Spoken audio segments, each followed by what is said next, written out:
کھلے آنکھ صلی علی کہتے کہتے کھلے آنکھ صلی علی کہتے کہتے. الحمدللہ رب العالمین والصلاة والسلام علی خاتم النبیین اما بعد فاعوذ باللہ من الشیطان الرجیم بسم اللہ الرحمن الرحیم. الصلاة والسلام علیکہ یا رسول اللہ وعلی آلکہ واصحابکہ یا حبیب اللہ.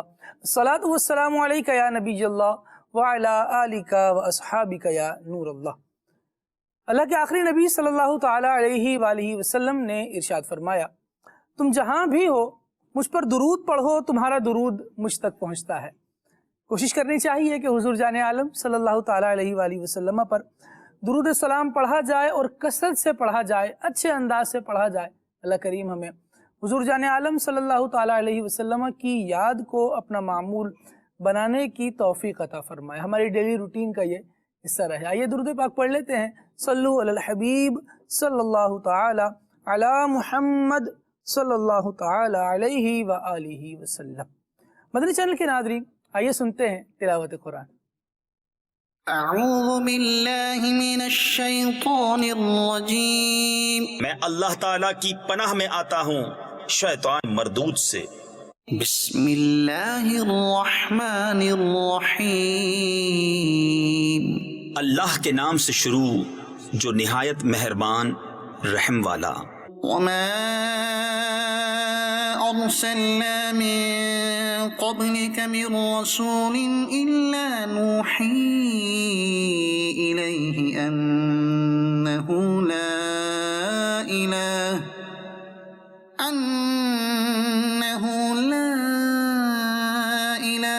إلا أنا فاعبدون. اور ہم نے تم سے پہلے کوئی رسول نہ بھیجا مگر یہ کہ ہم اس کی طرف وحی فرماتے کہ میرے سوا کوئی معبود نہیں تو مجھی کو پوجو. وقالوا اتخذ الرحمن ولدا سبحانه. اور بولے رحمان نے بیٹا اختیار کیا، پاک ہے وہ. بل عباد مکرمون. بلکہ بندے ہیں عزت والے. لا يسبقونه بالقول وهم بأمره يعملون.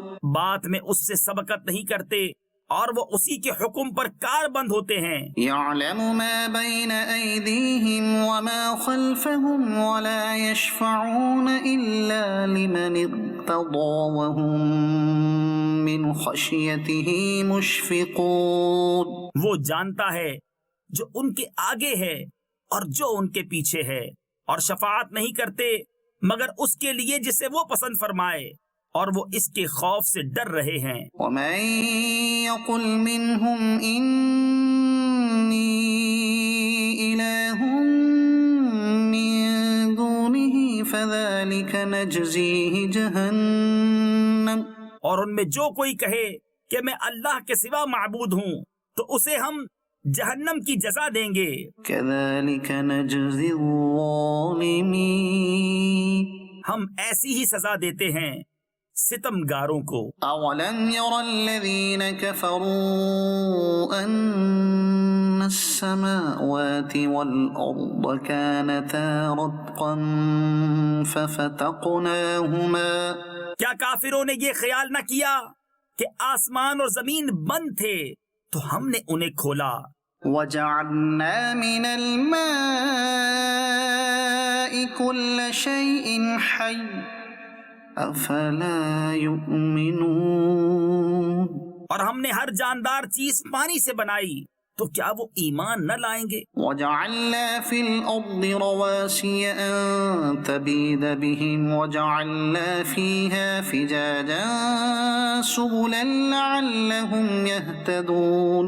اور زمین میں ہم نے لنگر ڈالے کہ انہیں لے کر نہ کانپے، اور ہم نے اس میں کشادہ راہیں رکھی کہ کہیں وہ راہ پائیں. وجعلنا السماء سقفا محفوظا وهم عن آياتها معرضون.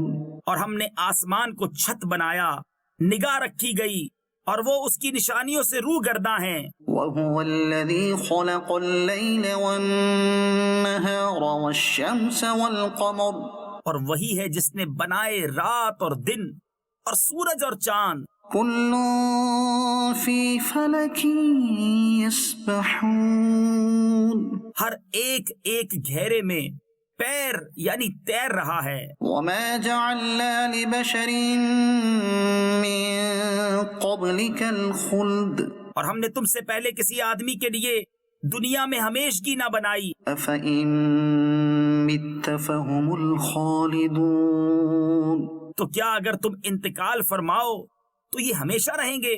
صدق اللہ العظیم۔ سبحان اللہ، سبحان اللہ۔ یہ رب العالمین جل وعلا کا مقدس کلام ہے جو حقیقتوں کو بیان فرما رہا ہے، اور یہ بیان کر رہا ہے کہ کسی شخص کے لیے کبھی ہمیشگی نہیں ہوئی۔ یہاں دنیا میں آنا ہوتا ہے اور اس کے بعد بندہ چاہے نہ چاہے دنیا چھوڑ کر جانا ہوتا ہے۔ کوئی ہمیشہ رہنے کے لیے نہیں آیا، نہ کوئی ہمیشہ رہے گا۔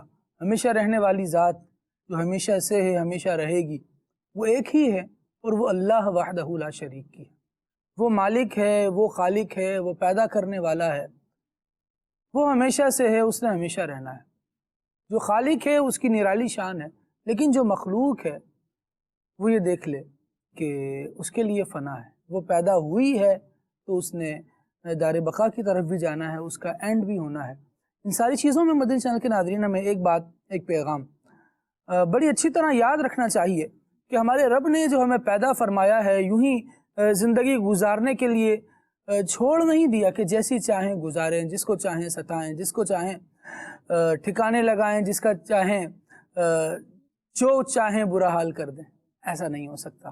اگر آج کوئی زبردست ہے وہ کسی زیر دست کو، کوئی طاقتور ہے وہ کسی کمزور کو اپنی طاقت میں دبا کر، اپنے چکر میں اس کو پیس کر اپنی زندگیاں بہتر بنا رہا ہے، اپنی یوں سمجھے کہ ترقی کی منازل طے کر رہا ہے، ایسا نہیں ہے کہ اس سے ترقی کے دوران کیے جانے والے ظلموں کا حساب نہیں لیا جائے گا، بلکہ حساب ہونا ہے، پوچھا جائے گا۔ رب العالمین جل وعلا نے ایک دن ایسا مقرر ہمارے لیے کیا ہے کہ جس میں ہم نے اپنی کرنیوں کا جواب دینا ہے۔ مسلمان کے لیے عقیدہ آخرت یہ ایک ایسا بہترین رب العالمین نے تحفہ عطا فرمایا ہے کہ جس کو پیش نظر رکھ کے بندہ اپنی زندگی کو بہتر بناتا ہے، اس لیے بھی نیک اعمال کرتا ہے، اس لیے بھی لوگوں کو ستاتا نہیں ہے، اس لیے بھی لوگوں کا خیال رکھتا ہے کہ اگر میں نے یہاں پر کوئی غلطی کی تو آخرت میں مجھے اس کا جواب دینا ہے۔ اور یہ بات پھر بندے کو بہت ساری برائیوں سے بچاتی ہے۔ رب العالمین جل وعلا نے مسلمانوں پر یہ احسان فرمایا ہے کہ ان کے عقائد میں اس بات کو لازم قرار دیا ہے کہ وہ اس آخرت کے معاملے کو بھی سوچیں، یاد رکھیں کہ جو دنیا میں کر رہے ہیں وہ بھلایا نہیں جائے گا، بلکہ آخرت میں اس پر جزا ہے۔ اگر اچھا کیا ہے تو پھر اس کا انعام ہے، برا کیا ہے تو پھر اس پر عذاب ہے۔ دونوں چیزیں موجود ہیں، تو بندہ زندگی گزار رہا ہے، زندگی گزارنے کا اپنا انداز جو ہے اس کو درست رکھے۔ آج ہمارے سلسلے کا ٹاپک یاد رکھیں ہے۔ کیا بات یاد رکھی جائے، کس کو یاد رکھیں؟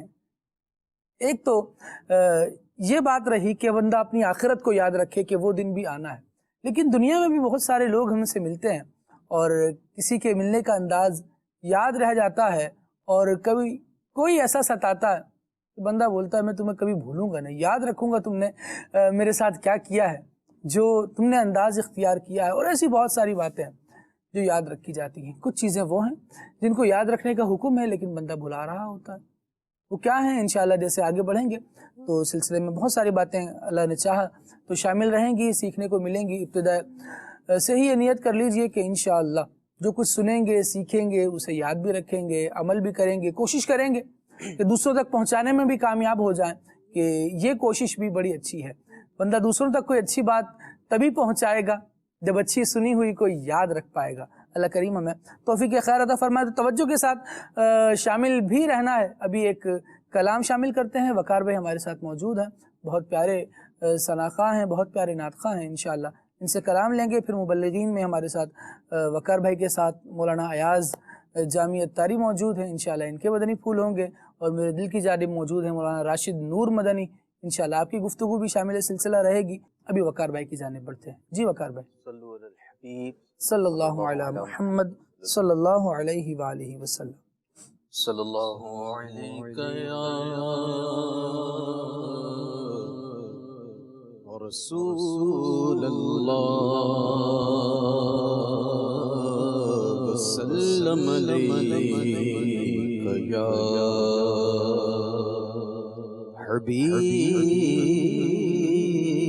حبیب اللہ صلی اللہ علیہ یا رسول اللہ وسلم علیہ یا حبیب اللہ.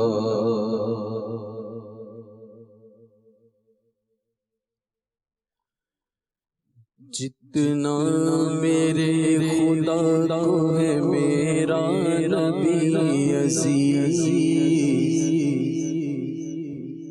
جتنا میرے خدا کو ہے میرا نبی عزیز، جتنا میرے خدا کو ہے میرا نبی عزیز، جتنا میرے خدا کو ہے، جتنا میرے خدا کو ہے، جتنا میرے خدا کو ہے میرا نبی عزیز، جتنا میرے خدا کو ہے میرا نبی عزیز. کونین میں کسی کو نہ، کونین میں کسی کو نہ ہوگا کوئی عزیز، جتنا میرے خدا کو ہے میرا نبی عزیز، جتنا میرے خدا کو ہے میرا نبی عزیز. کونین میں کسی کو نہ، کونین میں کسی کو نہ ہوگا کوئی عزیز، جتنا میرے خدا کو ہے میرا نبی عزیز، جتنا میرے خدا کو ہے، جتنا میرے خدا کو ہے، جتنا میرے خدا کو ہے میرا نبی عزیز. خاک مدینہ پر مجھے اللہ موت دے، خاک مدینہ پر مجھے اللہ موت دے. وہ مردہ دل ہے جس کو نہ ہو زندگی عزیز، وہ مردہ دل ہے جس کو نہ ہو زندگی عزیز. کونین میں کسی کو نہ ہوگا کوئی عزیز، جتنا میرے خدا کو ہے میرا نبی عزیز، جتنا میرے خدا کو ہے میرا نبی عزیز. کونین میں کسی کو نہ ہوگا کوئی عزیز، جتنا میرے خدا کو ہے میرا نبی عزیز، جتنا میرے خدا کو ہے میرا نبی عزیز. اور کیوں جائیں ہم کہیں کہ غنی تو نے کر دیا، کیوں جائیں ہم کہیں کہ غنی تم نے کر دیا، کیوں جائیں ہم کہیں کہ غنی تم نے کر دیا. اب تو یہ گھر بس پسند یہ در یہ گلی عزیز اب تو یہ گھر پسند ہاں اب تو یہ گھر پسند ہے اب تو یہ گھر پسند یہ در یہ گلی عزیز کونین میں کسی کو نہ ہوگا کوئی عزیز اتنا میرے خدا کو ہے میرا نبی عزیز اتنا میرے خدا کو ہے میرا نبی عزیز اور جو کچھ تیری رضا ہے خدا کی وہی خوشی جو کچھ تیری رضا ہے خدا کی وہی خوشی جو کچھ تیری خوشی ہے خدا کو وہی عزیز جو کچھ تیری خوشی ہے خدا کو وہی عزیز کونین میں کسی کو نہ ہوگا کوئی عزیز اتنا میرے خدا کو ہے میرا نبی عزیز اتنا میرے خدا کو ہے اتنا میرے خدا کو ہے اتنا میرے خدا کو ہے میرا نبی عزیز گو ہم نمک حرام نکمے غلام ہیں گو ہم نمک حرام نکمے غلام ہیں قربان پھر رکھتی ہے رحمت تیری عزیز قربان پھر رکھتی ہے رحمت تیری عزیز کونین میں کسی کو نہ ہوگا کوئی عزیز اتنا میرے خدا کو ہے میرا نبی عزیز اتنا میرے خدا کو ہے اتنا میرے خدا کو ہے میرا نبی عزیز اور اس در کی خاک پر مجھے مرنا پسند ہے اس در کی خاک پر مجھے مرنا پسند ہے تخت شہید پہ کس کو نہیں زندگی عزیز تخت شہید پہ کس کو نہیں زندگی عزیز کونین میں کسی کو نہ ہوگا کوئی عزیز اتنا میرے خدا کو ہے اتنا میرے خدا کو ہے میرا نبی عزیز اتنا میرے خدا کو ہے میرا نبی عزیز اور کونین دے دیے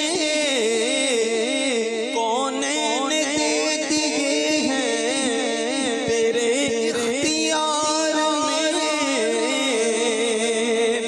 کونین دے دیے ہیں تیرے اختیار میں اللہ کو بھی کتنی ہے خاطر تیری عزیز اللہ کو بھی کتنی ہے خاطر تیری عزیز کونین میں کسی کو نہ ہوگا کوئی عزیز اتنا میرے خدا کو ہے میرا نبی عزیز اتنا میرے خدا کو ہے میرا نبی عزیز اور قرآن کھا رہا ہے اسی خاک کی قسم قرآن کھا رہا ہے اسی خاک کی قسم ہم کون ہیں خدا کو ہے تیری گلی عزیز ہم کون ہیں خدا کو ہے ہم کون ہیں خدا کو ہے ہم کون ہیں خدا کو ہے تیری گلی عزیز اتنا میرے خدا کو ہے میرا نبی عزیز کونین میں کسی کو نہ ہوگا کوئی عزیز اتنا میرے خدا کو ہے میرا نبی عزیز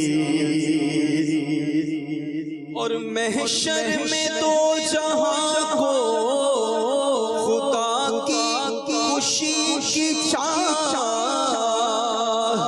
محشر میں تو جہاں کو خدا کی خوشی کی چاہ میرے حضور کی ہے خدا کو خوشی عزیز میرے حضور کی ہے خدا کو خوشی عزیز کونین میں کسی کو نہ ہوگا کوئی عزیز اتنا میرے خدا کو ہے میرا نبی عزیز اور طیبہ کی خاک ہو کے حیات ابد ملے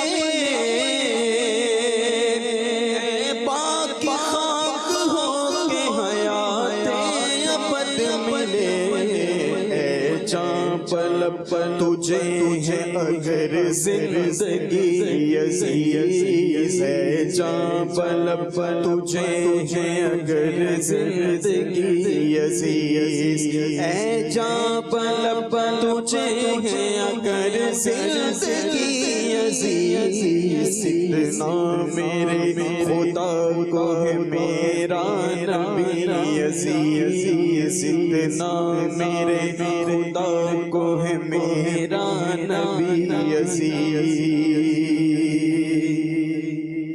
اور دل سے ذرا کہہ دے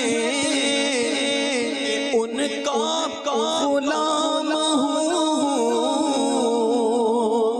دل سے ذرا کہہ دے ان کا غلام ہوں ہر دشمن خدا ہو خدا کو ابھی عزیز ہر دشمن خدا ہو ہر دشمن خدا ہو خدا کو ابھی عزیز کونین میں کسی کو نہ ہوگا کوئی عزیز اتنا میرے خدا کو ہے میرا نبی عزیز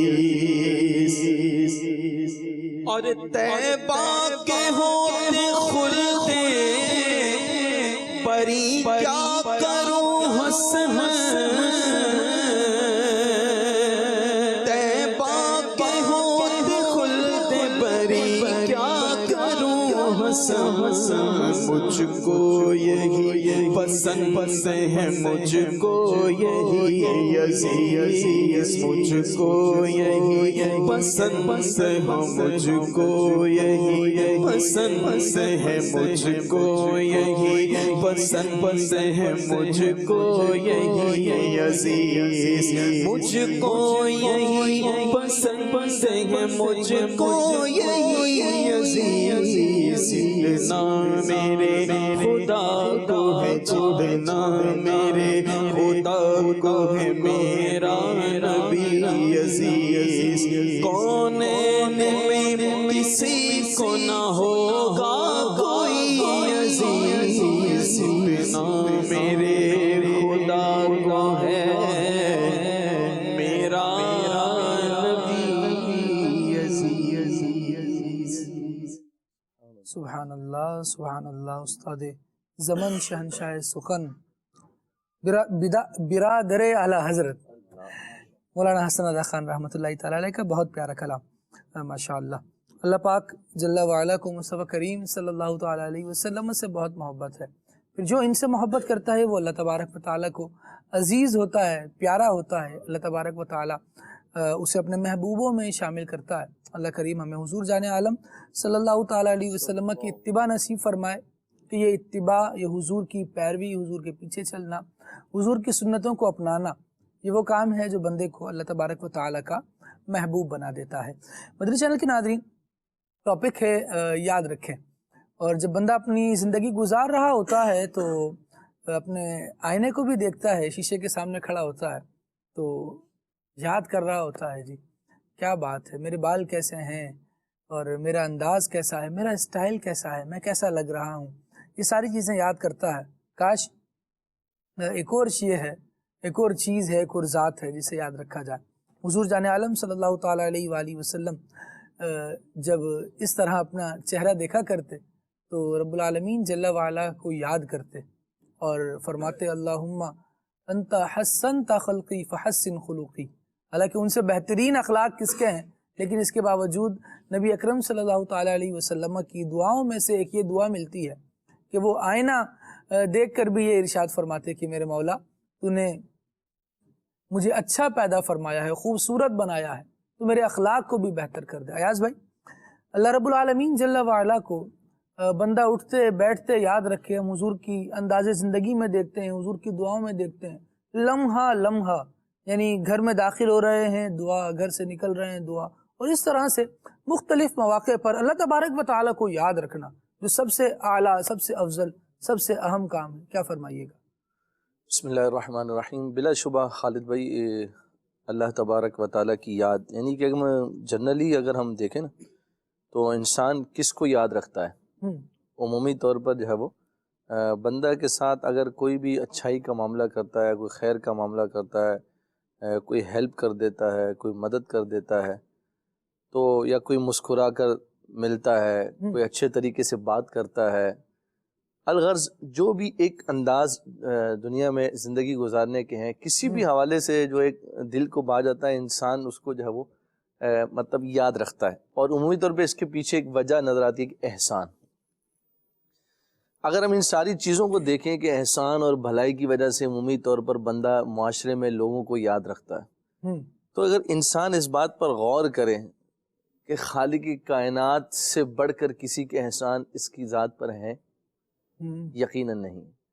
اللہ رب العالمین، اور مزے کی بات یہ ہوتی ہے کہ اگر ہم عام جنرل لوگوں میں دیکھتے ہیں نا تو لوگ اگر کوئی احسان کسی نے ہمارے ساتھ کیا ہے یا کسی نے ہمارے ساتھ خیر خواہی کی ہے یا بھلائی کی ہے تو کسی نہ کسی موقع پر جو ہے وہ اسے جتا بھی دیتا ہے، لیکن اللہ رب العالمین کے احسانات، مالک کریم کے احسانات، اس کا فضل، اس کا کرم، اس کی رحمت جو ہمارے اوپر ہے، احسان کیے ہیں لیکن احسان جتلائے نہیں ہیں۔ اگر انسان اپنی ذات پر سر سے لے کر پاؤں تک غور کرے تو صرف اس کی ایک ذات کے اندر اللہ رب العالمین کی نعمتوں کا ایک جہاں آباد ہے۔ تو پھر انسان جو ہے وہ کیوں نہ اپنے رب العالمین کو، اس احکم الحاکمین کو یاد رکھے، جیسا کہ نبی کریم صلی اللہ علیہ وسلم ایک چھوٹی سی جہت کی طرف اشارہ کر کے فرمایا، اللہ تو نے میری صورت اچھی بنائی ہے، میرے اخلاق بھی اچھے ہیں۔ صورت کا تعلق تو صرف چہرے سے ہے نا، اس کے علاوہ اگر انسان اپنی پوری باڈی کے اندر غور کرے تو جس کو اللہ نے سلامتی اعضاء عطا فرمائے ہیں، خوبصورت بدن عطا فرمائے، ڈیل ڈول عطا فرمائی ہے، قد و قامت عطا فرمائی ہے، حسن و جمال دیا ہے، بال دیے ہیں، چہرے کو خوبصورت بنایا ہے، تو یہ ایک چیز کی طرف توجہ کر کے نبی پاک صلی اللہ علیہ وآلہ وسلم ارشاد فرما رہے، تو یہ ہمارے لیے، آپ قرآن پاک میں دیکھیں اللہ رب العالمین ارشاد میں فَذْكُرُونِی، مجھے یاد کرو۔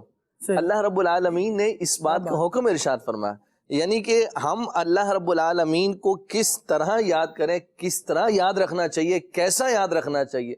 ہم شہرت کے لیے مارے پھر ہوتے ہیں، منصب کے لیے، طلب کے لیے، انسان کو جانا چار لوگوں میں اس کی ناموری ہو جائے، مشہوری ہو جائے، اس کے لیے بندہ مارا پھر رہا ہوتا ہے، اور وہ ایکٹیویٹیز، وہ کام اختیار کر رہا ہوتا ہے جس کی وجہ سے اس کو مل جائے۔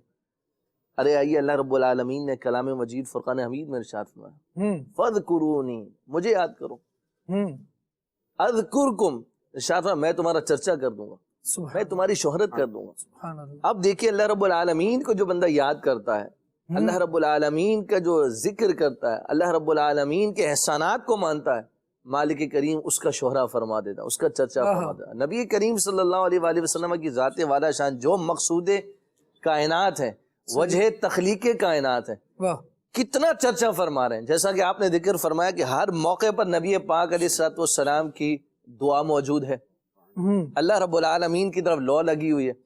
کوئی مشکل مرحلہ درپیش آتا ہے، حضور جان عالم صلی اللہ علیہ وآلہ وسلم نماز کے لیے کھڑے ہو جاتے ہیں، اللہ کی یاد کو اختیار فرما رہے ہیں۔ تو کیسا ایک اللہ رب العالمین سے جو ہے وہ ایک تعلق مضبوط کیا جا رہا ہے، جو سب سے بڑھ کر کائنات میں اللہ کے محبوب ہے۔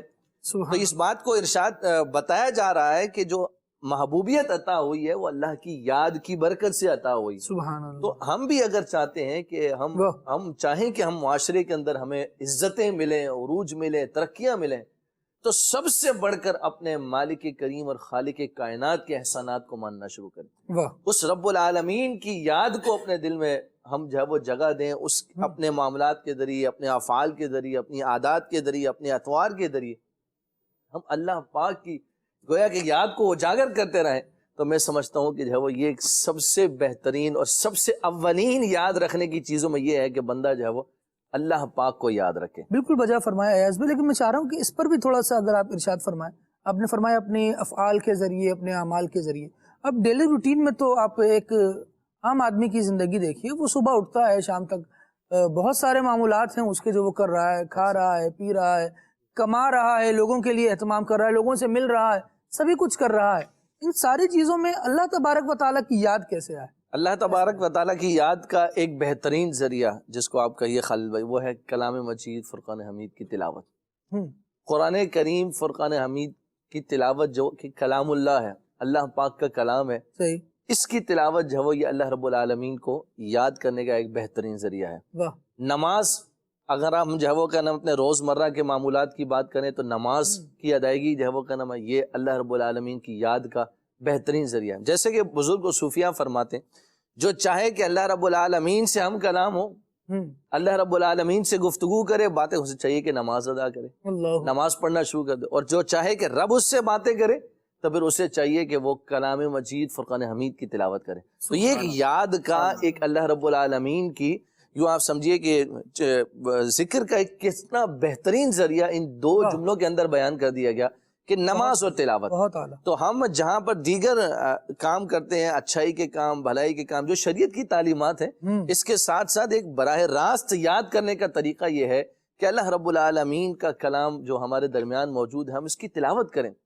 اور اس پیغام کو، اس میسج کو سمجھنے کی کوشش کریں کہ جو اللہ رب العالمین نے اس خوبصورت لاریب کتاب کے اندر ہمیں ارشاد فرمایا ہے، یا ایھا الذین آمنو کے خوبصورت القابات کے ساتھ پکار کر ہمیں توجہ دلائی گئی ہے اللہ رب العالمین نے اپنی بارگاہ کی طرف۔ ان باتوں کو ہم جو ہے وہ سمجھنے، سیکھنے اور انہیں اپنی زندگی میں نافذ کرنے کا اہتمام کریں۔ یعنی کبھی یوں تصور کر لے کہ دنیا میں کروڑوں لوگ ہیں اور سینکڑوں سے زائد مذاہب ہیں، لیکن ان میں ایمان والے ہیں کون؟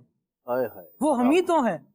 یوں اپنے آپ کو اللہ تبارک و تعالیٰ کے ان پسندیدہ بندوں میں جن کو اللہ کریم نے ایمان عطا فرمایا، اپنے آپ کو یوں شامل کر کے بارگاہ الہی کا تصور کر کے کہ میرے رب نے یا ایھا الذین آمنو کہہ کر مجھے مخاطب فرمایا۔ اب ذرا اس ذوق سے قرآن کو بندہ پڑھے، اس محبت سے پڑھے کہ میرے رب کا کلام ہے، وہ مجھ سے فرما رہا ہے۔ اب کیا فرما رہا ہے؟ ہم کسی سے محبت کرتے ہیں اپنی زندگی میں، ہمارے بڑے ہوتے ہیں، پیرنٹس ہوتے ہیں، ہمارے دیگر رشتہ دار ہوتے ہیں، کبھی ان کی بات سن کے مزہ آتا ہے، کبھی ان کی بات وہ سمجھا رہے ہوں کہ بیٹا یہ کرو یہ نہ کرو، بندہ سوچ رہا ہوتا ہے یار اچھا کریں، میرے بڑے ہیں، ہے کوئی جو میری تربیت کرنے والا ہے۔ جو سب سے بڑھ کر ہے، اللہ اکبر جسے ہم کہتے ہیں، سب سے بڑا ہے وہ میری تربیت فرما رہا ہے، میں اچھی زندگی گزار سکوں اس کے لیے وہ مجھے ارشاد فرما رہا ہے، یا ایھا الذین آمنو، اے ایمان والوں۔ بندہ فوراً مستعد ہو جائے، تیار ہو جائے، میرا مولا مجھ سے کیا فرمانے لگا ہے، اور پھر اس کے بعد اللہ تبارک و تعالیٰ کی طرف بالکل دھیان کرے، فرمان کی طرف دھیان کرے، اور پھر غور کرے کیا فرمایا جا رہا ہے، اب اس پر عمل کرنے کے لیے تیار رہے۔ ایسے ہی بلا شبہ۔ تو یہ جو کلام مجید فرقان حمید ہے، رب العالمین کی یاد کا ایک بہترین ذریعہ ہے کہ قرآن مجید فرقان حمید کی تلاوت کی جائے اور ذہن نصیب اللہ پاک توفیق عطا فرمائے تو سمجھ کر تلاوت کی جائے، تو پھر جو آپ نے جو لطف بیان فرمایا نا، پھر اس کا لطف اپنے دل میں محسوس کرے گا، پھر یا ایھا الذین آمنو کی چاشنی دل میں جو محسوس ہوگی کہ جب انسان اس کو سمجھ کر جو ہے اس کی تلاوت کرے گا۔ اور اس کے ساتھ ساتھ جو ہے وہ کلام مجید فرقان حمید کے اندر ہی اگر ہم غور کرتے ہیں نا، تو ایک اور بات کے ذریعے بھی جو ہے وہ کیا نام ہے، آپ سمجھیے کہ اللہ رب العالمین کی یاد کی طرف ہمیں متوجہ کیا گیا ہے، اور وہ ہے اللہ تبارک و تعالیٰ کی نعمتیں۔ اللہ رب العالمین نے کلام مجید فرقان حمید میں وَإِن تَعُدُّوا نِعْمَةَ اللَّهِ لَا تُحْصُوهَا، اگر تم شمار کرنا چاہو اللہ کی نعمتوں کو تم اس کو شمار نہیں کر سکتے۔ اور اسی طریقے سے آپ دیکھیں کہ احادیث مبارکہ میں یہ مضمون ملتا ہے کہ اللہ کی ذات میں غور مت کرو، اللہ کی نعمتوں میں تفکر کرو، اللہ تبارک و تعالیٰ کی جو دی ہوئی نعمتیں ہیں اس کے اندر غور و فکر کرو گے تو مالک کریم کی یاد جو ہے وہ یہ اجاگر ہوگی، یہ تمہارے دلوں میں اور موجزن ہوگی۔ تو ایک بہترین ذریعہ جو ہے وہ انسان اللہ تبارک و تعالیٰ کی دی ہوئی نعمتوں کے ذریعے، ایک وہ جو اس کے ذات کے لیے ہے اور ایک وہ جو اس کے لیے سجائی گئی ہیں، اس کو عطا کی گئی ہیں، اس کے لیے مزین کی گئی ہیں، ان سب چیزوں میں بھی غور کرتا چلا جائے تو اللہ تبارک و تعالیٰ کی یوں سمجھیے کہ یاد دل میں اور زیادہ جو ہے وہ اجاگر ہوگی۔ اور میں سمجھتا ہوں ایک موقع اور ایسا ہے کہ جس کے ذریعے بہترین طریقے سے ہم اللہ تبارک و تعالیٰ کی یاد کو اپنے دل میں اجاگر کر سکتے ہیں، اور وہ ہے خالد بھائی امن یجیب المضطر اذا دعاہ، اللہ، کہ جب بے قرار ہو کر بندہ کسی ایسی مشکل میں پھنس گیا، کسی ایسی رکاوٹ میں آ گیا، کسی ایسے مصائب کا سامنا کرنا پڑ گیا، کسی ایسی بندش میں آ گیا کہ جب پھر اسے ظاہری طور پر کوئی رستہ نظر نہ آیا تو پھر کس بارگاہ کی طرف اس کے دل نے پکارا گیا، اب یہ ہے جدھر رجوع کرنا ہے، جس ذات پر میرا یقین کامل ہے کہ وہ میری اس پریشانی کو جو ہے وہ دور فرمائے گا، تو بلا شبہ پھر اللہ رب العالمین کی بارگاہ ہی وہ عظیم الشان بارگاہ ہے کہ جس کی طرف انسان توجہ کرتا ہے، لو لگاتا ہے، بس اوقات نہ الفاظ ادا کرنے پڑتے ہیں، نہ ہاتھ اٹھانا پڑتا ہے، بس دل میں خیال کرتا ہے اور توجہ کرتا ہے، مالک کریم ایسی نظر رحمت فرماتا ہے کہ اس کے مسئلہ، اس کی پریشانی دور فرما دیتا ہے۔ تو یہ ایک بڑا زبردست طریقہ ہے کہ انسان اپنے ان گزرے ہوئے لمحات کو، ان کیفیات کو، ان آزمائشوں اور مصیبتوں کو یاد کر کے میں سمجھتا ہوں کہ اگر اپنے دل میں اس کو اجاگر کرے، اپنے ذہن میں لائے، تو بے اختیار زبان سے سبحان ربی الاعلی، اللہ اکبر، اللہ ہی ہے جو اس پریشانی اور مصیبتوں سے نکالنے والا ہے، اس کی یاد دل میں موجیں مارنے لگے گی، ٹھاٹے مارنے لگے گی، اور بے اختیار دل اس کی محبت کی طرف مائل ہو جائے گا۔ واہ واہ واہ، یاز اللہ کریم آپ کو برکت عطا فرمائے۔ اور بہت پیارا یہ انداز ہے، اور ایک اور انداز ہے ڈیلی روٹین میں اللہ تبارک و تعالیٰ کی یاد کا، وہ یہ کہ میں جو کر رہا ہوں نا اس پر تھوڑا سا غور کرتا چلا جاؤں کہ یہ اللہ کے حکم کے مطابق ہے کہ نہیں۔ میں نے اٹھنا ہے تو پھر اٹھنا کیوں ہے؟ آفس جانے کے لیے بھی اٹھیں، اچھی بات ہے، لیکن نماز کے لیے میں اٹھوں۔ امیر علیہ سنت دامت برکاتہم العالیہ مدنی مذاکرے میں گفتگو فرما رہے تھے، تو اس میں ایک مدنی پھول بڑا پیارا ارشاد فرمایا، جو یوں تھا کہ بندہ سو رہا ہے، یہ سونا بھی اس پر اللہ تبارک و تعالیٰ کی نعمت ہے، اس سے سونے کا سوال ہوگا، پوچھا جائے گا اس کے بارے میں۔ لیکن مکتوبات امام ربانی کے حوالے سے پھر ارشاد فرمایا کہ اس میں امیر علیہ سنت نے فرمایا، میں نے یہ بات پڑھی کہ اگر بندہ سونے سے پہلے بھی نیت یہ کر لے کہ میں اس لیے سو رہا ہوں کہ عبادت پہ قوت حاصل کروں گا، تو اس کا یہ سونا، جتنی دیر یہ سویا، کہاں تو یہ اس کا آرام کرنا اپنی عیش اور راحت کے لیے تھا تو اس پر سوال ہوتا، ابھی تو اس کا سونا بھی عبادت میں شامل ہوگا۔ یوں چھوٹی چھوٹی سی باتوں پر توجہ کرے، اللہ تبارک و تعالیٰ کو یاد رکھے تو زندگی اس کی اللہ نے چاہا آسان ہوتی چلی جائے گی۔ مفتی قاسم صاحب دامت برکاتہم العالیہ نے بھی بالکل ایک اسی طرح کا آپ کا ایک کلپ تھا جس میں آپ نے ارشاد فرمایا تھا کہ ہر کام انسان اپنے ہر کام میں اللہ تبارک و تعالیٰ کی رضا کی نیت کو شامل کر لے تو بظاہر وہ بسوں کا دنیاوی کام بھی ہوتا ہے، لیکن جو ہی رضا مولا کی نیت شامل کرے گا وہ کام اس کے لیے عبادت بن جائے گا۔ اللہ کی یاد کی برکت سے ہمارے بہت سارے کام، ہماری بہت ساری عادات جو ہے وہ عبادت کے زمرے میں شامل ہو جاتی ہیں جب ہم اللہ رب العالمین کا نام جو ہے وہ اس کے اندر شامل کر لیتے ہیں، اس نیت کو اپنے دل میں حاضر کر لیتے ہیں تو اللہ رب العالمین اس کی برکت سے اس کام کو عبادت بنا دیتا ہے۔ ماشاءاللہ، مباح کام فائدہ مند ہو جاتے ہیں، یعنی یہاں پر جو اچھی نیتوں والے باتیں ہیں نا، یہ ظاہر ہے اچھا کام بھی ہو، بندہ نماز چھوڑ رہا ہے، اس میں کیا اچھی نیت کرے گا؟ نماز پڑھنے میں اچھی نیت کرے گا۔ چوری کر رہا ہے جو اللہ کریم نے منع ہی فرمایا، حرام قرار دیا گیا. اب اس میں بولے کہ میں یہ اچھی نیت کرتا ہوں کہ میں کسی اور کو دوں گا، تو جو کام اچھا ہے نا اسی میں اچھی نیت ہوگی. اس برے کام میں وہ اچھی نیت کر کے بندہ یوں سمجھے ڈائیورژن نہ لگائے، سیدھے سیدھے کام کرتا چلا جائے. راشد نور بھائی سے ایک سوال ہے. حافظ محمد اکرام بھائی انہوں نے میسج کے ذریعے سے یہ پوچھا ہے کہ زندگی کی تلخ اور تکلیف دہ باتیں یاد رکھی جائیں یا ان کو بھلا دیا جائے، کیا فرماتے ہیں؟ بسم اللہ الرحمن الرحیم. کچھ باتیں یاد رکھنے والی ہوتی ہیں، کچھ یاد رہ جاتی ہیں، کچھ بھولنے والی باتیں ہوتی ہیں. ان کو یاد رکھنا تکلیف کو بڑھا دیتا ہے. کیا بات ہے، بہت پیاری تقسیم کی آپ. ہر بات کو یاد رکھا نہیں جاتا اور ہر بات کو بھلایا بھی نہیں جاتا. کیا بات. ماضی کی تلخ یادیں اگر آپ یاد رکھیں گے تو پھر آپ ہمیشہ پریشان ہی رہیں گے. اس کو اس مثال سے سمجھیں کہ جیسے جسم میں زخم ہو جائے، زخم ہو جائے اور زخم پر اب کچھ وقت گزرتا ہے، کچھ دن گزرتے ہیں تو اوپر اس کے کچھ کھال سی آ جاتی ہے، کھرین وغیرہ جو آتا ہے نا. تو اب اگر زخم کو درست کرنا ہے تو آپ اس کو چھوڑ دیں. 2-3 دن گزریں گے تو وہ جو اوپر اس کے چھلکا آ چکا ہوتا ہے نا وہ خود ہی اتر جائے گا اور آپ ٹھیک ہو جائیں گے. نشان کچھ دیر باقی رہے گا لیکن کچھ عرصہ گزرے گا تو نشان بھی ختم ہو جائے گا. ہاں جی.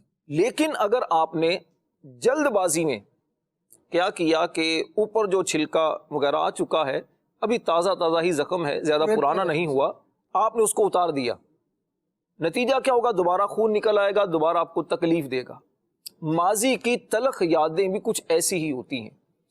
آپ ماضی کی تلخ یادوں کو جب سینے سے لگائے رکھیں گے، کسی نے آپ کو دھوکہ دیا، آپ کے کسی عزیز کا انتقال ہوا، آپ کا کوئی ایکسیڈنٹ ہوا، آپ کو کاروبار میں نقصان ہوا، یا آپ نے کسی پر بھروسہ کیا اور وہ آپ کے بھروسے پر پورا نہ اترا، جب آپ ان چیزوں کو یاد کرتے رہیں گے تو نتیجہ کیا ہوگا کہ آپ کے حال کا، پریزنٹ کا جو لطف ہے وہ بالکل بدمزہ ہو جائے گا.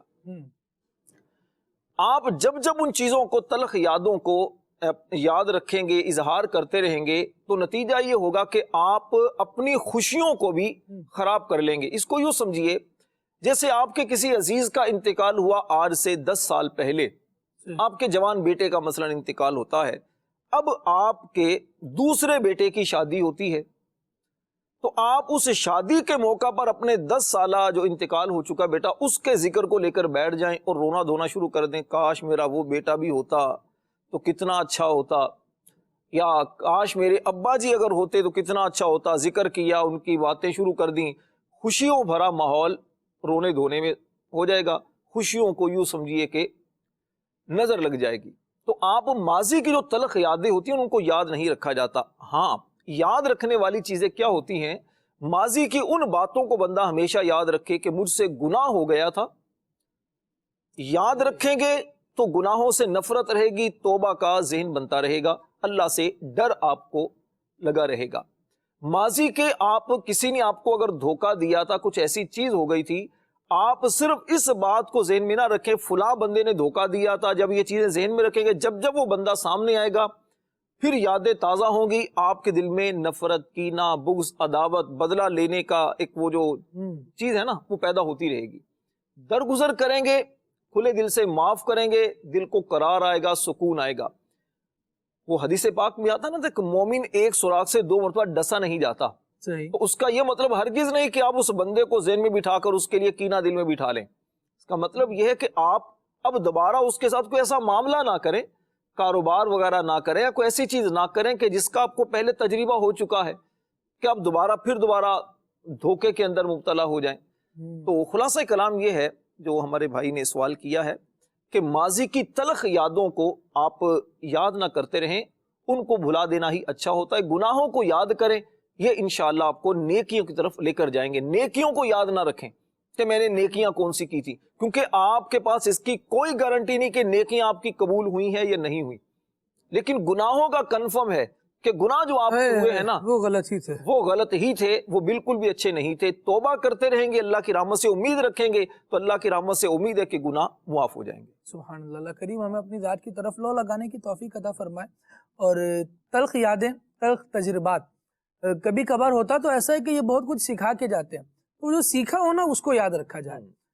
مشکل میں وقت گزرا اور اس مشکل کے بعد جو آسانی مل گئی نا اب اسے یاد رکھا جائے. اس بات کو یاد رکھا جائے یار میں کتنی مشکل میں پڑا لیکن میرے اللہ نے مجھے کیسا نکال دیا، اللہ کیسا مجھ پر احسان فرمایا. کسی کے ذریعے سے وسیم بھائی احسان ہوا ہو، میں مشکل میں تھا، بہت مقروض تھا، کسی نے میرا قرض اتارنے میں میری مدد کر دی. مجھے نظر آ رہا تھا کہ میں اپنے بچوں کی شادی کیسے کر پاؤں گا اور بڑا ایکسپینس تھا اس کا، لیکن کسی نے تعاون کر دیا. مجھے اپنے بچے کو پڑھانا تھا، فیس نہیں پے کر پا رہا ہوں اور اعلیٰ تعلیم بھی دلوانی ہے، اچھی یونیورسٹی میں اگر ایڈمیشن کروائیں تو خرچے ہیں بہت زیادہ. اب کیا کریں؟ اگر ایسے میں کسی نے ہاتھ تھام لیا، کسی نے ہاتھ رکھ دیا، اس کو یاد رکھا جائے. اللہ تبارک و تعالیٰ نے کرم فرمایا، اس کے دل میں ڈال دیا اس نے کہ اللہ کریم کو بھی یاد رکھے. لیکن یہ جو ذریعہ بنا ہے، جس نے احسان کیا ہے، اس کے ساتھ کیسا ایٹیٹیوڈ ہو، کیسا رویہ ہو. سبحان اللہ. بالکل خالد بھائی، ایسا شخص کہ جس نے مشکلات کے وقت میں ہمارے ساتھ تعاون کیا ہے، آزمائشوں کے وقت میں تعاون کیا ہے، تو ان کو یاد رکھنا یہ سمجھ لیں کہ بہت اچھی عادات میں سے شمار کیا جاتا ہے. اور یہ عادت بڑی خوبصورت ہے کہ ہم اپنے محسنین کو یاد رکھیں. اچھا، یہ محسنین جس طرح کہ ابھی آپ نے کچھ مثالیں دیں کہ مشکل وقت میں کبھی ہاسپٹل میں آپ کو ضرورت پڑی کسی کی، بالکل بر وقت وہ آپ کو میسر آ گئے. اور ایسا ہوتا ہے کہ بعض اوقات آپ کے یہاں مریض انتہائی کشمکش کی کیفیت میں، آپ کو بلڈ کی ضرورت ہے، اور وہ آپ کے دوست احباب جو بلڈ دینے کے لیے موقع پر پہنچ گئے، ان کو بڑے اچھے الفاظ میں یاد رکھا جاتا ہے اور ان کی اہمیت ایک نظر میں آ جاتی ہے انسان کے کہ دیکھو یہ رات کو 3 بجے بھی میرے لیے اویلیبل تھے اور ہمارے مریض کی خیرخواہی کے لیے موجود تھے. اسی طریقے سے مشکل وقت ہے، قرض کی کیفیت ہو گئی، آزمائش کا وقت آ گیا، کسی نے مالی مدد کر دی، یاد رکھنے والے لوگ ہیں. اسی طریقے سے وہ لوگ کہ جنہوں نے ہماری بنیادی طور پر تربیت کی، جس وقت سمجھ لیں کہ ہم کھا پی نہیں سکتے تھے اپنے ہاتھوں سے، ہم اپنے آپ کو سمجھ لیں کہ نکھار نہیں سکتے تھے، ہم نہا دھو نہیں سکتے تھے، ہم کپڑے نہیں پہن سکتے تھے، ان محسنین کے احسانات کو یاد رکھنا بھی بہت ضروری ہے، بہت ضروری ہے. فرمایا گیا نا، پیارے آقا صلی اللہ تعالی علیہ وسلم نے ارشاد فرمایا نا کہ جو لوگوں کا شکر ادا نہیں کرتا وہ اپنے رب کا بھی شکر گزار نہیں ہوتا. تو یہاں پر ہمارے والدین بھی ہمیں یاد رہنے چاہیے. یہ ہمارے بڑے محسنین میں سے ہیں کہ جنہوں نے ہماری تربیت کی، جنہوں نے ہماری تعلیم کا خیال رکھا. لیکن بڑی بدقسمتی کی بات ہے کہ ان محسنین کے احسانات کا بدلہ فرما برداری سے دینے کے بجائے آج ان کے حقوق کو ہی پامال کیا جا رہا ہوتا ہے. آج انہی کو ناراض کرنے والے کام کیے جا رہے ہوتے ہیں، انہی کے ساتھ بہت برا رویہ اپنایا جا رہا ہوتا ہے. والدین کے ساتھ ساتھ اگر ہم اپنی سوسائٹی کے دیگر لوگوں کو لیتے ہیں تو ان کے ساتھ بھی ہمارے ہاں ایک تعداد ہے کہ جو احسانات کو بھول جاتی ہے. وہی والی بات ہے کہ ایک انسان کی کیفیت ہے کہ اگر کوئی نوالا کھلا رہا ہے نا بریانی کی پلیٹ، امیر علیہ السلام نے کئی دفعہ مثال دی ہے کہ ہمارے یہاں لوگوں کی کیفیت ایسی ہے کہ اگر کسی نے بریانی کی پلیٹ کھلائی، کھا لے اپنے ہاتھ سے نوالے کھلا رہا ہے، لیکن آخر میں اگر وہ پلیٹ منہ پہ مار دی اس نے، تو ہمیں پلیٹ منہ پہ مارنا یاد رہتا ہے، احسانات سارے بھول جاتے ہیں. حالانکہ اچھے لوگوں کی جو کیفیت ہے نا، اچھے لوگوں کی کیفیت وہ یہ ہے کہ وہ یہ بات یاد رکھتے ہیں کہ یار انہوں نے فلاں وقت میں میرے ساتھ احسان کیا تھا. بالکل، لیکن یہ بات الگ ہے کہ پلیٹ مارنی نہیں چاہیے. جی ہاں، بالکل ایسا ہی ہے. تو وہ یعنی کہ یہ مثال دی بھی کسی اور موقع پہ جاتی ہے، لیکن میں نے یہاں پہ ایک سمجھانے کے لیے عرض کی کہ ہر وقت ایک انداز نہیں اپنانا چاہیے. ہمارے یہاں ایک تعداد ایسی ہی ہے کہ ایک شخص نے ہمارے ساتھ بہت اچھے سلوک کیے، بہت کچھ کیا، لیکن ہم بھلا دیتے ہیں، ہم یاد ہی نہیں رکھتے. ایسا نہیں ہونا چاہیے، بلکہ اپنے محسنین کو یاد رکھیں اور جب انہیں ہماری مدد کی ضرورت ہو نا تو ان کی مدد کریں. جب انہیں آزمائش ہو ان کی مدد کریں. دیکھیں، صلہ رحمی، ایک دوسرے کے ساتھ حسن سلوک، رشتہ داروں کے ساتھ اچھا برتاؤ، یہ ہمیں اسلام اس کی تعلیم دیتا ہے. صحیح. کیا ہے کہ ایک نے ایک پر احسان کیا دوسرا اس پر احسان کرے, ایک نے ایک کے ساتھ اچھا سلوک کیا دوسرا اس کے ساتھ اچھا سلوک کرے. میں خالد بھائی یہ پچھلے دنوں ہم دیکھ رہے تھے, ہمارے ایک واقعہ ہوا بہت زیادہ ہائی لائٹ بھی ہوا کہ کسی شخص نے جو ہے وہ اپنے آپ کو مار لیا, خودکشی کر لی, اپنی بچیوں کو بھی قتل کر دیا. وجوہات میں کیا بیان کیا گیا کہ جی یہ صاحب جو ہیں ان کے معاشی حالات اچھے نہیں تھے. ایک پوائنٹ یہاں پہ ہے کہ صلہ رحمی, رشتہ داروں کے ساتھ حسن سلوک, اگر ہم آپس میں یا پڑوسی ایک دوسرے کا خیال رکھیں, اگر ہم آپس میں ایک دوسرے کا خیال رکھنے والے بن جائیں, ایک دوسرے کے ساتھ احسان مندی کرنے والے بن جائیں, ایک دوسرے کے کام آنے والے بن جائیں, ایک دوسرے کو یاد رکھنے والے بن جائیں کہ یار یہ میرا پڑوسی ہے, یہ کسی کے تکلیف میں تو نہیں ہے, یہ کسی آزمائش میں تو نہیں ہے. ہم لوگ بھول جاتے ہیں لوگوں کو, ہم سمجھ لیں اگنور کر جاتے ہیں, ہمیں یاد نہیں رہتے اپنے پڑوسی, ہمیں یاد نہیں رہتے اپنے رشتہ دار, ہمیں یاد نہیں رہتے اپنے ارد گرد کے لوگ. دیکھ رہے ہوتے ہیں کہ یہ آزمائش میں ہے, یہ مصیبت میں, یوں خیال نہیں آ رہا ہوتا کہ اس کی مدد ہی کر جائے. سمجھ لیں وہی بات نا, بھلا دیا اس کو ہم نے. میں اس طرف غور کر رہا تھا کہ اس طرح کے واقعات جو رونما ہوتے ہیں ہمارے معاشرے کے اندر, اگر پڑوسی اپنے پڑوسی کو یاد رکھے, اپنے گھر میں کھانا بن رہا ہے تو یہ توجہ میں رکھے کہ یار میرا پڑوسی بھوکا تو نہیں ہے, ان کے گھر میں آزمائشیں تو نہیں ہیں, ان کے ہاں تکلیفیں تو نہیں ہیں. ایک رشتہ دار اپنے رشتہ دار کے بارے میں غور کرے کہ میرا فلاں رشتہ دار آج کل کرائسس کے اندر ہے, میرا فلاں رشتہ دار آج کل بے روزگاری کی کیفیت میں ہے, اس کے گھر میں بڑی آزمائشیں ہیں, بڑی تکالیف ہیں, بڑی مصیبتوں میں ہے. اگر یہ چیزیں ہم یاد رکھنا شروع کر دیں نا تو ہمارے معاشرے سے اس طرح کے واقعات ختم ہو جائیں گے انشاءاللہ. ہمارے کیوں ہیلپ ہے نا, ایک دوسرے کی مدد ہے. آج آپ کسی کے کام آئیں گے, کل خدا نہ خواستہ اللہ نہ کرے برا وقت آپ پہ آتا ہے, اللہ تبارک و تعالیٰ آپ کے مددگار پیدا فرمائے گا. ایسا تو ہمیں ان چیزوں کو یاد رکھنا چاہیے, ایک دوسرے کو یاد رکھیں, ان کی مدد کریں, ان کے کام آئیں, اور اس کو بھلانے والی کیفیت میں نہ رکھیں. میں تو یہ عرض کروں گا کہ اپنے پاس اگر کوئی یاد رکھنے والی چیز ہے نا, ایسے لوگوں کو اپنی توجہ میں رکھیں. اپنے پاس کوئی ایسا الارم لگا لیں, اپنے پاس کوئی ایسا جو ہے نا ریمائنڈر لگا لیں کہ یار فلاں رشتہ دار تکلیف میں ہے, اس کو توجہ میں رکھیں, بار بار اس کے بارے میں غور و فکر کرتے رہیں کیا حالات گزر رہے ہیں, کن کیفیات سے گزر رہا ہے, ابھی اس کی کیفیت کیا ہے, کچھ حالات بہتر ہوئے نہیں ہوئے تو مدد کا سلسلہ جتنی اللہ نے توفیق دی ہے جاری رکھیں. یہ یاد رکھنے والی بات ہے. امیر علیہ سنت دامت برکاتہم العالیہ ایک ذہن عطا فرماتے ہیں کہ ماہانہ 11ویں شریف کی جائے. اچھا, اس میں پھر یہ نہیں ہے کہ ماہانہ 11ویں شریف میں کہ آپ نے کوئی کھانا ہی بنا کر فاتحہ کرنی, بزرگوں کے ایصال ثواب کے لیے کسی کی مدد کر دی جائے. کوئی قریب میں ہے, آپ کو لگ رہا ہے پریشان ہے, اس کی مدد کر دیں اور ایصال ثواب 11ویں والے بڑے پیر صاحب کو کر دیں. یہ اسلام ہے اور یہ مقتضیٰ اسلام ہے.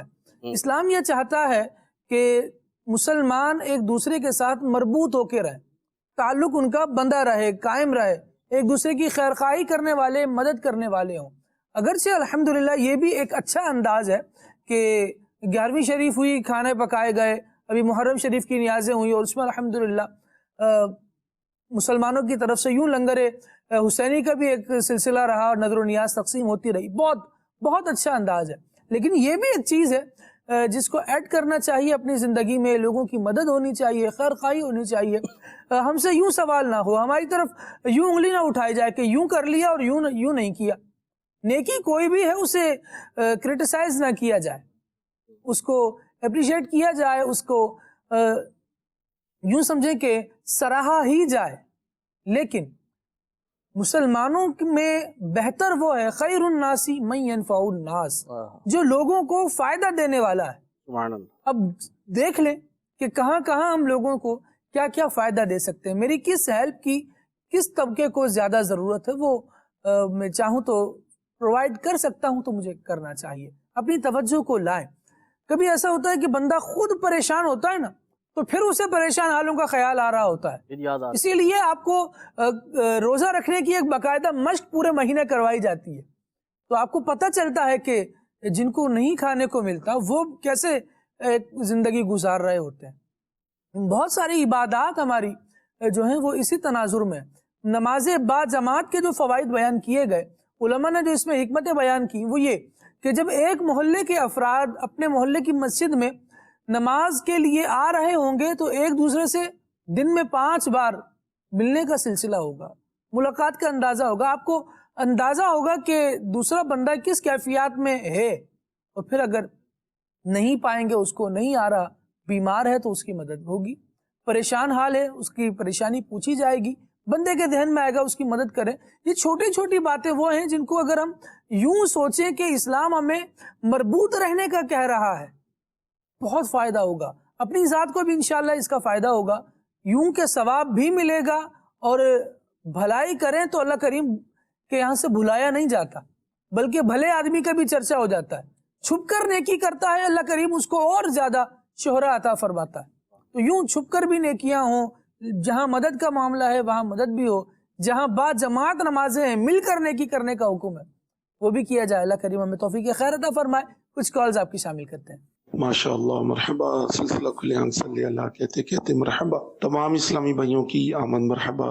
جزاک اللہ۔ موضوع ہے یاد رکھیں، اور یقیناً یاد رکھنا چاہیے۔ تو مدنی پھول عطا فرمائیے کہ غفلت ہو جاتی ہے، بھول جاتے ہیں، یا دنیاوی معاملات میں اتنے پھنس جاتے ہیں کہ عبادات، ذکر، درود، فکر آخرت، اس سے غفلت ہو جاتی ہے۔ تو یہ جو غفلت ہے یا یہ جو بھول جانے والے معاملات ہیں یا ان کی طرف توجہ نہیں ہے، اس حوالے سے مدنی پھول عطا فرمائیے کہ ہم ان کی فکر، ان کو یاد رکھیں اور ان پر عمل پیرا ہوں جو شریعت مطہرہ نے ہمیں احکامات ارشاد فرمائے ہیں۔ اور نعت خواں اسلام بھائی سے عرض ہے، کلام سنا دیجئے کیا مہکتے ہیں، مہکنے والے بو پہ چلتے ہیں، بھٹکنے والے بے حساب مغفرت، ایمان و عشق کی سلامتی کی دعا فرما دیجئے۔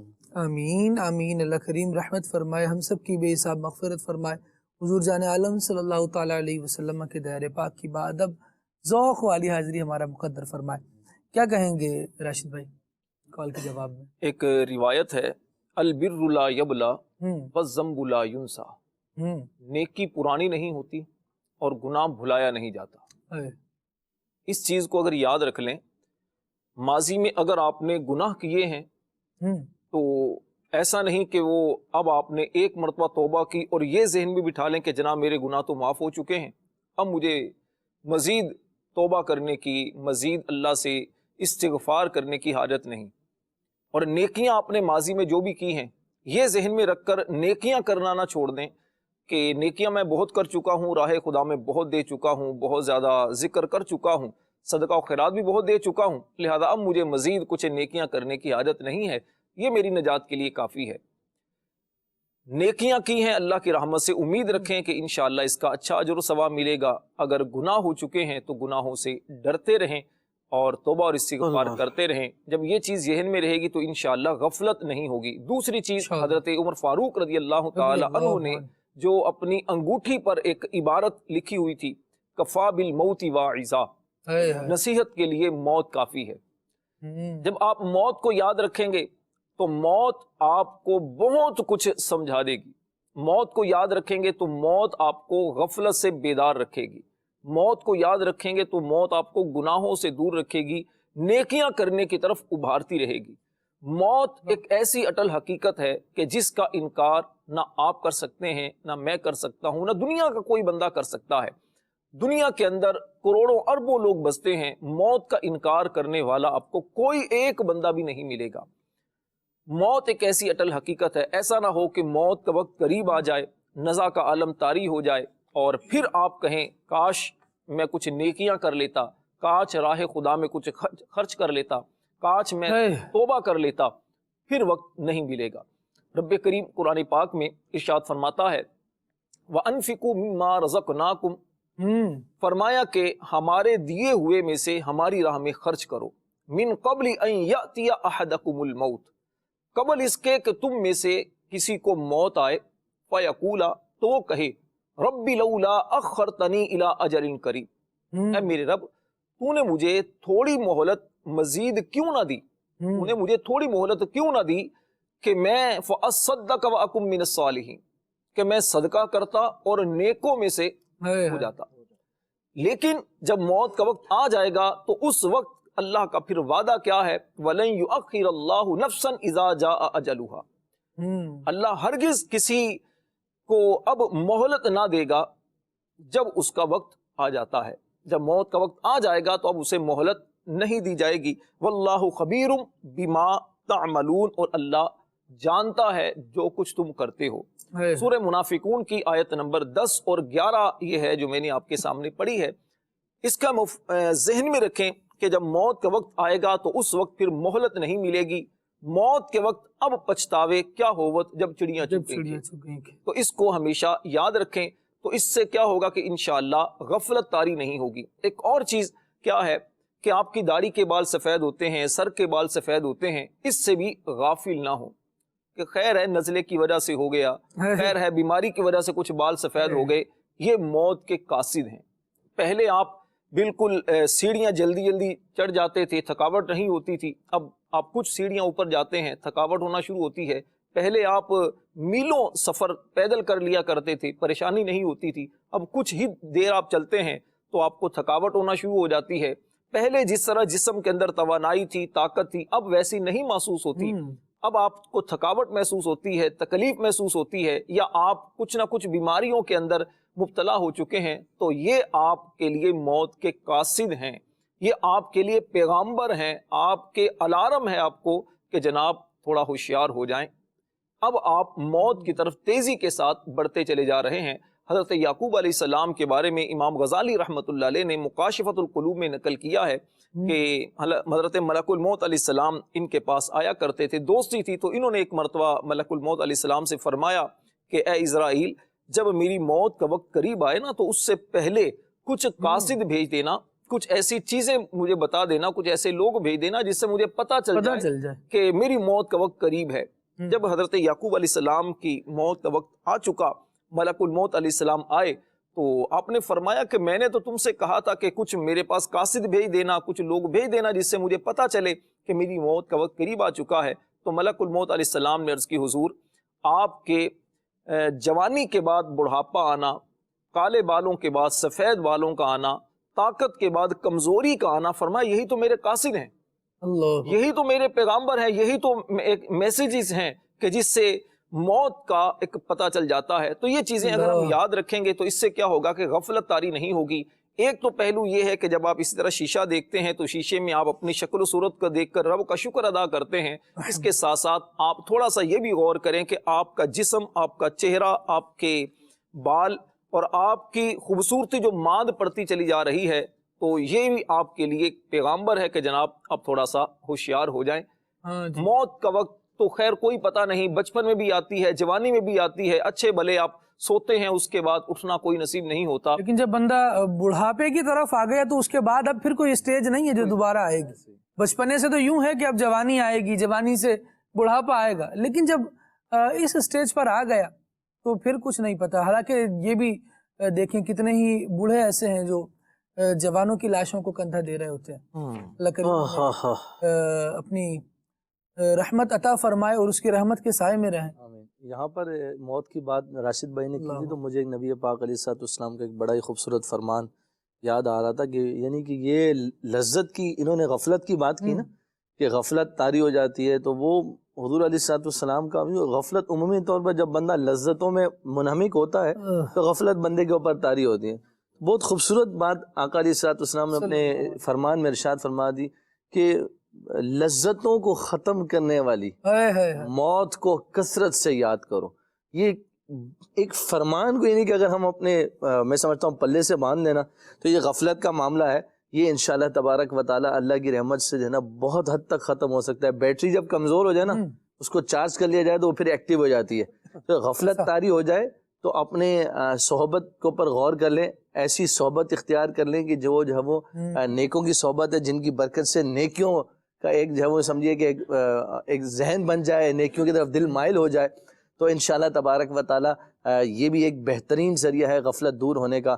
اور عبرت والی نگاہ جو ہے نا، اپنی نگاہ کو عبرت والا بنائے، اپنے سراؤنڈنگ میں ارد گرد میں غفلت والے کا انجام غور و فکر کریں، اس کے اوپر تدبر کریں، ان کی معاملات میں عبرت کی نگاہ رکھیں تو انشاءاللہ تبارک و تعالی یہ بھی ایک زبردست ذریعہ ہے جس سے جو ہے وہ غفلت دور ہو سکتی ہے اور بندہ جو ہے وہ نیکیوں کی طرف اور اچھے ماحول کی طرف جو ہے وہ آ سکتا ہے. اللہ کریم ہمیں توفیق خیر عطا فرمائے. اچھے ماحول سے جڑے رہیں گے، دعوت اسلامی کے دینی ماحول سے وابستہ رہیں گے تو اللہ نے چاہا انشاءاللہ وقتاً فوقتاً یوں نصیحت کا سلسلہ رہے گا، سنت و بھرے بیانات ہوں گے جس میں نیکی کی ترغیب، گناہوں سے بچنے کے لیے ترہیب، اور بہت ساری ایسی باتیں ہمیں بتائی جاتی رہیں گی جو ہمیں اللہ تبارک و تعالیٰ کے قریب کریں، جو ہمیں اس طرف راغب کریں کہ ہم اپنی زندگیوں میں نیکیوں کو ایڈ کریں، گناہوں سے جان چھڑائیں۔ اور یہ جان چھڑانے ہی جیسے گناہوں سے اگر بندہ جان نہیں چھڑاتا تو موت میں تو آنا ہی ہے، گناہوں کی وجہ سے اس نے پھنس جانا ہے۔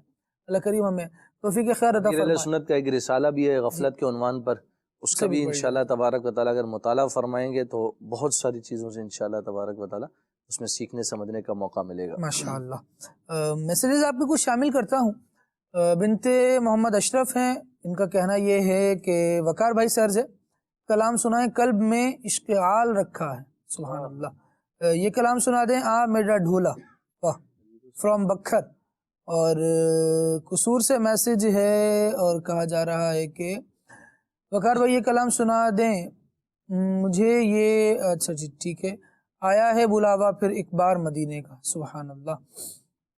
گجراوالا سے میسج ہے، اور یا رب محمد میری تقدیر جگا دے، اس کلام کی فرمائش ہے۔ یا رسول اللہ انظر حالنا، ہم سب کے لیے دعائے چل مدینہ فرما دیں۔ واہ جی، اللہ کریم چل مدینہ سے مشرف فرمائے، رحمت کرے۔ اور ٹھیک ہے جی، ابو بکر ہیں تلا گنج سے، اور میسج ان کا ہے کہ کلام سنا دیں۔ مصطفیٰ ذات یکتا آپ ہیں، سبحان اللہ۔ اللہ کریم تمام مبلغین کو ہمیشہ شاد آباد رکھے۔ ماشاءاللہ بہت پیاری گفتگو فرماتے ہیں۔ اور میری راشد نور بھائی سے عرض ہے کہ آج آپ اپنی پسند کی نعت کے 2 اشعار سنا دیجیے۔ عاقب رفیق بھائی ہیں یہ، اور انہوں نے یہ راشد نور بھائی سے فرمائش کی ہے۔ ابھی انشاءاللہ کلام شامل کرتے ہیں تو دیکھتے ہیں راشد بھائی سناتے ہیں یا نہیں۔ بالکل ایسا ہی ہے۔ اور السلام علیکم، اچھا جب السلام علیکم لکھیں گے تو الف لام پھر سین پھر لام پھر الف، السلا پھر میم، اور جب السلام علیکم لکھیں گے تو ان دونوں کے درمیان واو نہیں آئے گا۔ وہ وعلیکم السلام میں واو سے شروع ہوگا، لیکن السلام علیکم میں درمیان میں واو نہیں ہے، ٹھیک ہے جی۔ اور جب اس طرح کا میسج پڑھ دیا ہے تو اب نام ظاہر بالکل نہیں کیا جائے گا، نہ شہر بتایا جائے گا۔ بہرحال آج کا موضوع بہت اچھا ہے، جزاک اللہ، اللہ کریم آپ کو برکت عطا فرمائے۔ ہم ماضی کو کیسے بھول سکتے ہیں، کیونکہ بہت سی یادیں ایسی ہوتی ہیں کہ ان کو جتنا بھولیں وہ اتنا ہی یاد آتی، بالکل ایسا ہے۔ اور یاد چیزیں آ رہی ہوتی ہیں، اور یہ تب تک ہوتا رہتا ہے جب تک ہم اپنے آپ کو کسی اور ایکٹیویٹی میں مصروف نہیں کرتے۔ ہم بس ایک کام کے ہونے کے بعد اسے یاد کیے اسے ہی جناب بیٹھے ہوئے ہیں اور یاد کیے جا رہے ہیں، وہ ہوا تھا ذہن سے ہی نہیں نکل رہا۔ کسی اور ایکٹیویٹی میں لگ جائیں تاکہ جو پرانی یادیں ہیں وہ بھول جائیں۔ ہاں کبھی ایسا ہوتا ہے کہ کوئی چیز ہے جو سالانہ یاد ہے ہماری، کسی تاریخ کے ساتھ مقید ہے، وہ پھر تاریخ آئے گی تو پھر یاد آئے گی، اس طرح کی چیزیں ہوتی ہیں۔ لیکن کوشش کی جائے اگنور کرنے کی، اور ان تاریخوں میں بھی اگر جیسے بچوں کی برتھ ڈے آتی ہے، بندہ بھول گیا تو وہ کوئی یاد دلا دیتا ہے بھائی یوں ہے، لیکن بندہ اپنی مصروفیت میں ہوتا ہے، مشغولیت میں ہوتا ہے، تو بہت قریبی ریلیٹیوز کی بھی یہ بہت سی چیزیں بھول جاتا ہے۔ اور دوسری بات یہ بھی لگے ہاتھ تو بیان کر دوں کہ برتھ ڈے بھول جانا، اینیورسری کوئی بھول جانا، یہ کوئی اتنا بڑا ایشو نہیں ہے کہ اب اگلا سال پورا ناراضگی میں گزارا جائے کہ آپ نے تو یاد نہیں رکھا۔ اولاً تو اس کے منانے نہ منانے کے جو انداز ہیں ان پر گفتگو الگ ہے، لیکن صرف وش کرنا، اس دن دعائیں دینا، اگر کوئی یہ بھی بھول گیا کوئی بڑی بات نہیں ہے، کوئی ایسا مسئلہ نہیں ہے جس پہ زندگی تنگ کر دی جائے، بات چیت ختم کر دی جائے اور قطع تعلقی کی طرف آیا جائے۔ یہ چیزیں زندگی کو خراب کرنے والی ہوتی ہیں۔ پوری زندگی بھی یاد نہ دلایا جائے اس بات جی، آپ نے تو بعض لوگوں کا انداز ہوتا ہے کہ بس دیکھیں نا، انہوں نے اس دفعہ جو ہے نا وہ ہماری برتھ ڈے یاد نہیں رکھی تھی، یا اس دفعہ انہوں نے اپنے ابو کی برسی یاد نہیں رکھی تھی، تو بھائی وہ پوری زندگی برسی کرتا رہا ہے، اس دفعہ یاد نہ رہی تو کوئی بات نہیں۔ اور پھر برسی کے لیے وہ خاص تاریخ ہی نہیں ہے، برسی دراصل جو کیا کرتے ہیں کیا ہے، نیک اعمال کرنا ہے، اصالہ ثواب کرنا ہے، سارا سال کرتے رہیں، وہ ایسے تھوڑی ہے کہ کسی خاص موقع پر ہے، لیکن بہرحال ایسے جو دن مقرر کر کے یوں سیلیبریٹ کیے جاتے ہیں یا برسی وغیرہ کے موقع ایصال ثواب دن مقرر تاریخ مقرر کر کے کیا جاتا ہے، اس میں حرج کوئی نہیں ہے، اور یہ مقرر اس لیے کیا جاتا ہے کہ لوگ جمع ہو کر اللہ تبارک و تعالیٰ کا ذکر کر لیں گے۔ میں اکیلا کروں گا تو ظاہر ہے مثال کے طور پہ ایک سپارہ پڑھ پاؤں گا، کوئی 10 بندے جمع ہو جائیں گے تو وہ پورا قرآن پاک پڑھ لیں گے، ایصال ثواب زیادہ ہوگا۔ تو یوں بہرحال یہ کر لیا جائے، لیکن اگر کسی دن ایصال ثواب کرنا بھول گئے، جو برسی کا دن تھا اس دن بھول گئے، تو بعد میں بھی کر سکتے ہیں۔ اللہ کریم ہمیں سلجھا ہوا رکھے اور الجھنے سے بچائے۔ وقار بھائی سر سے یہ کلام سنا دیں۔ اچھا جی، میٹھا مدینہ دور ہے جانا ضرور ہے، سبحان اللہ، واہ جی واہ، مدینہ یاد آتا ہے، یہ کلام سنا ہے، واہ جی۔ بہت سارے کلاموں کی فرمائش ہے، ابھی ایک پیکج شامل کرتے ہیں مدینہ حضور کا، واپس آئیں گے تو انشاءاللہ وقار بھائی سے کلام سنیں گے۔ صلو علی الحبیب صلی اللہ تعالی علی محمد صلی اللہ علیہ وآلہ وسلم۔ مدنی چینل کے ناظرین، مدنی چینل کا سلسلہ کھلے آنکھ صلی اللہ کہتے کہتے، اس میں ہمارا سیگمنٹ ہوتا ہے مدینہ الرسول، مدینہ حضور کا۔ ہمارے پیارے نبی رحمت للعالمین صلی اللہ علیہ وآلہ وسلم کے پیارے مدینے کی بھی کیا بات ہے۔ یہ وہ مبارک شہر ہے جس کے لیے لاکھوں دل بے قرار رہتے ہیں، بے چین رہتے ہیں حاضری کے لیے۔ یہ وہ پیارا شہر ہے جس کی عظمتوں کو قرآن پاک میں بیان کیا گیا، حدیث مبارکہ میں بیان کیا گیا۔ قرآن پاک میں اللہ پاک کا فرمان ہے وَلَوْ أَنَّهُمْ إِذْ ظَلَمُوا أَنفُسَهُمْ جَاءُوكَ فَاسْتَغْفَرُوا اللَّهَ وَاسْتَغْفَرَ لَهُمُ الرَّسُولُ لَوَجَدُوا اللَّهَ تَوَّابًا رَحِيمًا۔ اور اگر جب وہ اپنی جانوں پر ظلم کریں تو اے محبوب تمہارے حضور حاضر ہوں اور پھر اللہ سے معافی چاہیں اور رسول ان کی شفاعت فرمائے تو ضرور اللہ کو بہت توبہ قبول کرنے والا مہربان پائیں۔ مدنی چینل کے ناظرین، حضرت مولا کائنات مولا علی شیر خدا کرم اللہ تعالی وجہہ الکریم فرماتے ہیں کہ اللہ کے آخری نبی صلی اللہ علیہ وآلہ وسلم کے وصال ظاہری کو 3 دن ہوئے تھے، یعنی آپ کے وصال ظاہری کے 3 دن کے بعد ایک بدو حاضر ہوا اور اس نے اپنے آپ کو قبر منور پر گرا دیا اور اس کی خاک پاک اپنے سر پر ڈالی اور یوں عرض گزار ہوا، یا رسول اللہ صلی اللہ علیہ وآلہ وسلم، جو کچھ آپ نے اللہ پاک سے سنا ہے وہ ہم نے آپ سے سنا ہے، اور وہ یہ ہے۔ پھر اس نے یہ آیت پڑھی سورہ نساء کی وَلَوْ أَنَّهُمْ إِذْ ظَلَمُوا أَنفُسَهُمْ جَاءُوكَ فَاسْتَغْفَرُوا اللَّهَ وَاسْتَغْفَرَ لَهُمُ الرَّسُولُ لَوَجَدُوا اللَّهَ تَوَّابًا رَحِيمًا۔ اب یہ آیت پڑھ کے اس نے کہا، یا رسول اللہ صلی اللہ علیہ وآلہ وسلم، میں نے اپنے اوپر ظلم کیا ہے، یعنی گناہ کیے ہیں، اور آپ کی بارگاہ بے کس پناہ میں حاضر ہوا ہوں تاکہ آپ میرے لیے استغفار فرمائے۔ قبر انور سے آواز آئی قد غفر لک، یعنی تحقیق تیری مغفرت کر دی گئی، تیرے گناہ بخش دیے گئے۔ عیب محشر میں کھلا ہی چاہتے تھے میں نثار، ڈھک کے پردہ اپنے دامن کا چھپایا شکریہ۔ مدینہ المنورہ میں حاضر ہونے والا، قبر منور کی حاضری پانے والا، زیارت رسول صلی اللہ علیہ وسلم پانے والا، روضہ پاک کی زیارت پانے والا کتنا خوش نصیب مومن ہے۔ ایک واقعہ بڑا پیارا جو ہے وہ کتابوں میں بیان کیا گیا، مکتبۃ المدینہ کی ایک کتاب ہے عیون الحکایات، اس میں امام عبد الرحمن بن علی جوزی رحمۃ اللہ علیہ نقل فرماتے کہ حضرت سیدنا محمد بن حرب ہلالی نے بیان کیا کہ ایک مرتبہ میں روضہ رسول پر حاضر تھا، ایک اعرابی یعنی عرب کے گاؤں کا رہنے والا آیا اور حضور انور صلی اللہ علیہ وآلہ وسلم کی بارگاہ بے کس پناہ میں اس طرح عرض گزار ہوا، یا رسول اللہ صلی اللہ علیہ وآلہ وسلم، اللہ پاک نے آپ پر جو سچی کتاب نازل فرمائی اس میں یہ آیت بھی ہے۔ پھر اس نے یہ آیت پڑھی وَلَوْ أَنَّهُمْ إِذْ ظَلَمُوا أَنفُسَهُمْ جَاءُوكَ۔ اب یہ آیت پڑھنے کے بعد اس نے کہا، اے میرے آقا و مولا، میں اللہ غفور سے اپنے گناہ و قصور کی معافی طلب کرتے ہوئے حاضر دربار ہوں اور آپ کو اللہ کی بارگاہ میں اپنا شفیع بناتا ہوں۔ یہ کہہ کر وہ عاشق رسول رونے لگا اور اس کی زبان پر یہ اشعار جاری ہو گئے،